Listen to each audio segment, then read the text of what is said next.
नमस्कार, मैं जितेंद्र गुप्ता। आप देख रहे हैं स्टार सिटी न्यूज़ में। इस वक्त दिल्ली के गांधीनगर विधानसभा में मौजूद हूं और साथ ही हमारे भाजपा से योगेंद्र शर्मा जी हैं, जो कि मंडल के मंत्री हैं। आइए इनसे सीधी बात करते हैं। सबसे पहले बहुत बहुत स्वागत है आपका योगेंद्र जी। धन्यवाद। योगेंद्र जी, आप जो जुड़े हैं इस राजनीति में, लगभग भारतीय जनता पार्टी में, कब से आपकी जर्नी स्टार्ट हुई? मैं तो काफ़ी टाइम से जुड़ा हुआ हूँ, जब लगभग मेरे ख्याल से 20 साल हो गए होंगे जुड़े हुए मेरे। साल हुआ है हाँ, आपको? जुड़े हुए। तो काफ़ी विभिन्न पदों पर रह चुके हैं पार्टी के। हाँ, पहले मोर्चे में था, युवा मोर्चे में था, उपाध्यक्ष भी रहा हूँ, अब मंडल में भी हूँ। तो मेन कोई राजनीति में आने का कोई पर्पस है आपका सर? राजनीति में मेन कारण तो ये था कि जब से मोदी जी आए हैं 2014 के बाद से, तब मैं एक्टिव में आया हूँ, नहीं तो पहले मैं एक्टिव राजनीति में नहीं था। मोदी जी ने मुझे इंस्पायर किया, उनसे हम प्रभावित होकर ही मैं राजनीति के अंदर आया कि अब राजनीति साफ़ सुथरी हो जाएगी। तो 9 सालों को लेकर सर बात कर लेते हैं। मोदी जी के हाँ। लगातार कार्यक्रम भी चल रही हैं, हर वार्ड विधानसभा वाइज। कैसा रहा मोदी जी का 9 साल? मोदी जी ने 9 साल के काम इतने करे हैं कि मैं तो क्या, कोई भी कार्यकर्ता अगर बड़ा भी नेता हो ना, वो भी नहीं गिना पाएगा। क्योंकि अगर आप किसी भी क्षेत्र में मोदी जी के काम को गिनेंगे, मान लो उस रक्षा के अंदर गिनते हैं, तो अगर मैं उनको गिनवाऊंगा ना तो एक किताब बन जाएगी पूरी की पूरी। जैसे राफेल लेके आए वो, उसके बाद उन्होंने मेक इन इंडिया शुरू करा, तो आज हमारे यहाँ पर सारे के सारे डिफेंस के इक्विपमेंट सारे यहीं से बन रहे हैं, बाहर से इंपोर्ट नहीं हो रहा। 70% करीब जो है वो जो इंपोर्ट था वो हमारा ख़त्म हो गया। आज अब हम डिफेंस एक्सपोर्ट कर रहे हैं, डिफेंस इक्विपमेंट्स। पहले हम इंपोर्ट करते थे। और जैसे अभी पीछे आपने देखा होगा, जो हमारे पास युद्धपोत बनाए हैं, जो हमारे युद्धपोत बने हैं, जो पहले हमारे पास टेक्नोलॉजी नहीं थी, वो सारी DRDO ने इन्वेंट करी। तो वही DRDO पहले था 2014 से पहले, और वो DRDO अब है जो रोज़ नए उपकरण। तेजस आया हमारे पास, तेजस आज दुनिया का सबसे अच्छे एक फाइटर जेट में गिना जाता है। तो अगर मैं गिनवाऊँ तो इसमें रक्षा के अंदर बहुत ऐसे काम हुए हैं जो कि लोगों को पता भी नहीं है। अब जैसे ऊपर क्या नाम है, चंद्रयान भी गया मोदी जी के उसके अंदर, अब चंद्रयान 3 भी जाने वाला है, आपको मालूम होगा। शायद 13 जुलाई को उसकी डेट है जो है उसकी।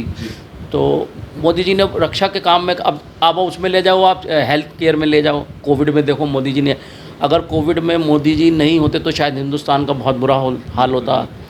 जितनी भी पार्टियाँ थी सब चाहती थी कि बाहर से दवाई इंपोर्ट हो, वैक्सीन इंपोर्ट हो। उसमें क्या है आपको मालूम, ये सब शुरू से भ्रष्टाचार होता है, लेकिन मोदी जी ने ऐसा नहीं करा। आज हमारे पूरे विश्व के अंदर कोविड की वैक्सीन जो है सबसे अच्छी हमारी है। तो इस कोविन भी और दूसरी जो है कोवैक्सीन, दोनों कोवैक्सीन और कोविन, दोनों की दोनों हमारी बेस्ट हैं वर्ल्ड के अंदर। तो हमने बल्कि 140 करोड़ को डबल डोज लगाई, 280 करोड़ लगे, बल्कि हमने बाहर विदेशों में भी लोगों को भी फ्री वैक्सीन दी। तो आज की डेट में मोदी जी का कद इतना ऊंचा है कि वो खाली भारत के राजनेता नहीं है, वो एक इंटरनेशनल लीडर है। तो आने वाले चुनाव 24 को लेकर सर किस तरह की जैसे तैयारी चल रही है? आने वाले चुनाव पे तो हमारी पूरी तैयारी, पूरा फोकस है। और दूसरा हमारा काम अपने आप बोल रहा है, जो मोदी जी ने 9 साल में कार्य करे हैं। गरीबों को मकान, और हर घर के अंदर नल, हर घर से नल जल योजना, और गरीबों को प्रधानमंत्री विकास आवास योजना, उसके बाद रसोई गैस सिलेंडर दिए। तो और ये 55 करोड़ से भी ज़्यादा, 60 करोड़ के आसपास खाते खुलवाए गए। तो दिल्ली में कितने लोगों को इस योजनाओं से लाभ मिला सर? दिल्ली के अंदर लगभग सभी को। जो देखो, मोदी जी का जो काम करने का तरीका वो है कि भारत के सबसे आखिरी पंक्ति में खड़ा हुआ व्यक्ति है ना, उसके पास भी उसका लाभ पहुँचे। उनका काम करने का तरीका ये है। तो सभी को पहुँचा है, मिडिल क्लास को भी पहुँचा है, लोअर क्लास को। वैसे असल में गरीबों के लिए बहुत काम किया मोदी ने, जो आज तक किसी सरकार ने नहीं किया। सर, गांधीनगर विधानसभा के बेसिक मुद्दों पे बात कर लेते हैं। क्या हालात हैं आज के बेसिक? गांधीनगर के अंदर देखो, गांधीनगर में दोनों निगम पार्षद हमारे हैं, गांधीनगर का भी, आज़ाद नगर का भी। तो इस गांधीनगर कॉन्स्टिट्यूंसी में एक आम आदमी पार्टी की शास्त्री नगर की जो सीट है, वो हम थोड़े उससे मार्जिन से पिछड़ गए। वो किसी वजह से नई काम लोगों को पसंद आया होगा पहले वालों को, तो इस वजह से हुआ होगा। बाकी गांधीनगर में हमारी कोई दिक्कत नहीं है। दोनों पार्षद हमारे अच्छा काम कर रहे हैं, पहले से ज़्यादा सफाई पे ध्यान दे रहे हैं।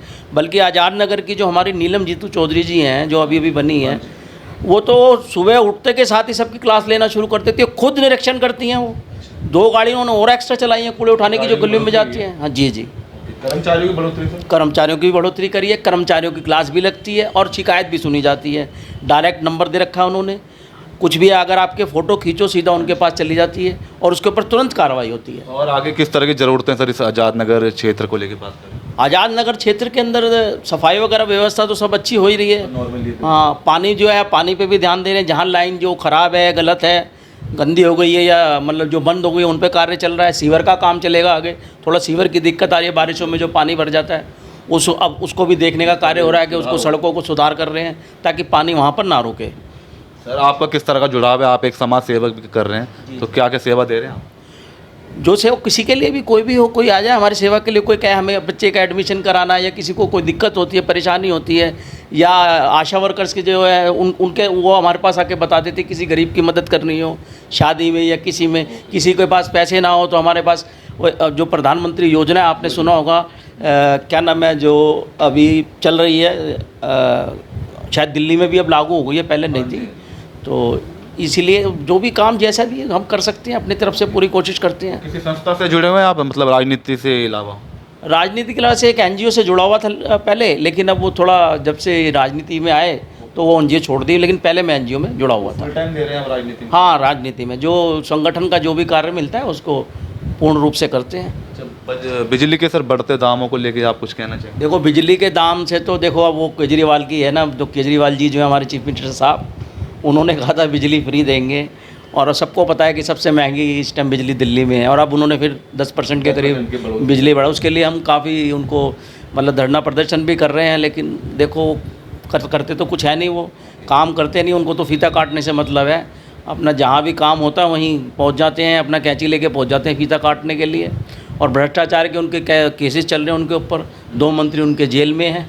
आपको मालूम होगा भ्रष्टाचार के केस के अंदर जो दोनों उनके राइट और लेफ्ट हैंड थे, और उनके ऊपर भी अभी आपने सुना होगा ये शीश महल का जो कांड सुना होगा, 52 करोड़ के आसपास उन्होंने जो घपला किया, उसकी जांच चल रही है। सीएजी को उसकी जांच दे दी गई है। तो ये है कि अब आने वाले समय में लोगों ने उस पर विश्वास जताया कि चलो ये काम करें, क्योंकि कांग्रेस से लोग थोड़ा सा ऊब गए थे। 15 साल से कांग्रेस की सरकार थी, तो उन्होंने उनको मौका दिया, और उसके बाद फ्री बिजली पानी का जो उन्होंने वादा किया, थोड़ा उससे लोग ललचाए और इस वजह से उनको वोट दे दी। सर आज के हालात क्या वैसे इंडस्ट्री से, और आप एक होटल मैनेजमेंट से जुड़े हुए हैं, तो आज की क्या व्यवस्था है? देखो जी, अभी कोविड से हम निकले हैं, धीरे धीरे कार्य जो है प्रगति पर है, काम धंधे धीरे धीरे उठते जा रहे हैं। मोदी जी की योजनाओं का लोगों को लाभ उठ रहा है। जैसे स्टार्टअप इंडिया जो उन्होंने लगाया, स्टार्टअप इंडिया से काम, आज देख लीजिए जीडीपी हमारी 5वें नंबर की हो गई अर्थव्यवस्था, 10वें नंबर पे थी 2014 से पहले। तो कार्य में बहुत फर्क पड़ा है, धीरे धीरे और पिकअप हो जाएगा। आने वाले अगले 5 साल तो समझ लो स्वर्णकाल है हिंदुस्तान का। तो महंगाई इशू मानते हैं आज टमाटर के दाम लगातार? नहीं, महंगाई सबसे कम हमारे देश में, हमारे औरों के मुकाबले। कोविड काल में आप देख लो ना, लोगों की 35% 40% तक पहुंच गई है। पाकिस्तान की देख लो, बराबर हमारा मुल्क है, जो हमारा पड़ोसी देश है, उसकी देखो आप कि कहाँ तक पहुंच गई, उसकी 40 भी पार कर गई है। तो हमारे यहाँ पे तो ना के बराबर है। बल्कि मेरे को तो मतलब बहुत ही वो हुआ कि हमारी अब तक रिकॉर्ड में, अब तक जितनी भी महंगाई है, जैसे बरसातों के टाइम में सब्जियां वगैरह महंगा, अब जाके थोड़ा टमाटर जो है बारिश की वजह से फसल ख़राब हो गई, इस वजह से थोड़ा महंगा हो गया है। लेकिन हमारी, मैं तो ताजुब कर रहा था कि अब तक हमारी महंगाई को रोका कैसे है। एक तो जीडीपी की ग्रोथ को स्टेबल रखा है, बिल्कुल जीडीपी ऊपर जा रही है, दूसरा महंगाई को रोका है, इन्फ्लेशन को रोका है। तो ये बहुत बड़ी बात है। अच्छा योगेंद्र जी, आप जैसे जुड़े हुए हैं इस राजनीति में, कभी चुनाव की आपने कभी इच्छा रखी है, कभी आपको पार्टी ने मौका दिया चुनाव के लिए? चुनाव का तो जी ऐसा है, हम तो कार्यकर्ता हैं, जनता की सेवा के लिए आए हैं। बाकी पार्टी जैसा समझेगी, जिस लायक होंगे वो, जो संगठन कार्य देगा वो करेंगे। चुनाव लड़ने के लिए कहेगी तो चुनाव भी लड़ेंगे। तो इसलिए जो पार्टी संगठन हमारी बोलेगा कि आज ये कार्य करना, उसी हम तो संगठन के साथ चलेंगे। तो विधानसभा चुनाव की कोई आगे की तैयारी सर 25 में? हाँ, 25 की पूरी तैयारी है जी। पहले ज़रा 24 आ जाए, 24 से का अभी तो 24 में है, लगे हुए हैं हम। 24 के बाद फिर 25 की तैयारी करेंगे। अभी तो वैसे तो मोदी जी के प्रचार के लिए आवश्यकता नहीं है, वो तो खुद ही उनके कार्य अपने आप बोल रहे हैं। क्योंकि इतना कार्य हुआ कि हम लोग नहीं गिनवा सकते, अगर चाहेंगे तब भी हम भूल जाएंगे कोई ना कोई। जैसे अभी मैं आपको बता रहा था हेल्थ सेक्टर में आयुष्मान योजना, कितनी बड़ी योजना, जिसमें कितने 60 करोड़ से भी लोगों ने फ़ायदा उठाया, गरीबों ने। तो इसलिए उनके इतने कार्य हैं कि हम खुद भूल जाते हैं गिनाते गिनाते के लिए। मैं क्या, कोई मुझसे भी बड़ा लीडर होगा वो भी भूल जाएगा, इतने कार्य करें उन्होंने। जितना 9 साल में मोदी जी ने कार्य किया है ना, उतना 70 साल में नहीं हुआ है। और आप देख रहे हैं, देश के रोड देख लो, आप इंफ्रास्ट्रक्चर देख लो, 1 लाख किलोमीटर रोड बना है। आज हम दूसरे स्थान पर हैं रोड बनाने में, हमारे से ऊपर सिर्फ अमेरिका है। चीन को पछाड़ के हम दूसरे नंबर पे आ गए, चीन तीसरे नंबर पर है। तो रोड जो देख लो आप, हवाई जहाज़ देख लो, हवाई एयरपोर्ट कितने बने हैं, कितने थे पहले। यूनिकॉर्न देख लो, 1 यूनिकॉर्न था पहले, आज हमारे 100 से ऊपर यूनिकॉर्न है। तो उनके तो इतने काम है कि मैं गिनाते गिनाते थक जाऊँगा और आप इंटरव्यू लेते लेते थक जाएंगे। ठीक है सर, धन्यवाद सर, आपने समय दिया सर। तो ये हमारी सीधी बात योगेंद्र शर्मा जी से, स्टार सिटी के साथ मैं जितेंद्र गुप्ता।